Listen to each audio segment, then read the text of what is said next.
नेक लड़की रहती थी। उसकी आदत थी कि हर रात सोने से पहले वह तिलावत करती। उसकी आवाज में ऐसी मिठास थी कि घर का माहौल रोशन हो जाता था।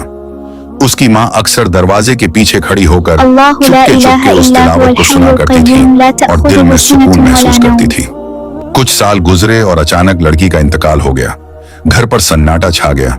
लेकिन कुछ ही दिनों बाद रात के उसी वक्त जब वह तिलावत किया करती थी, उसके पुराने कमरे से अजीब सी आहट आने लगी।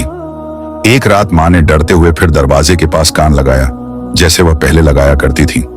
लेकिन इस बार तिलावत की मिठास नहीं, बल्कि धीमी और दर्द भरी रोने की आवाज सुनाई दे रही थी। पहले तो उन्हें लगा कि शायद उनके शौहर रो रहे हैं, लेकिन मालूम हुआ कि वे उस वक्त कमरे के आसपास थे ही नहीं। कई दिन तक ऐसा होने पर माँ घबरा गई।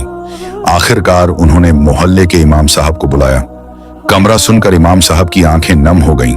उन्होंने कहा, यह किसी इंसान की आवाज नहीं, ये फरिश्तों का रोजन है। माँ हैरान रह गई। इमाम साहब ने समझाया, फरिश्ते खुद कुरान नहीं पढ़ सकते। जब कोई बंदा कुरान की तिलावत करता है तो आसमान से उतरकर उसके आसपास बैठ जाते हैं और उसकी पढ़ाई सुनते हैं। अब जब आपकी बेटी नहीं पढ़ती तो उसी समय वे आते हैं और रोते हैं, क्योंकि उनकी वह रोशन महफिल खत्म हो गई। यह सुनकर माँ फूट फूट कर रो पड़ी। उन्हें एहसास हुआ कि उनकी बेटी का कुरान से कितना गहरा रिश्ता था, इतना गहरा कि उसकी तिलावत बंद होने से फरिश्ते भी उदास हो गए। एक गांव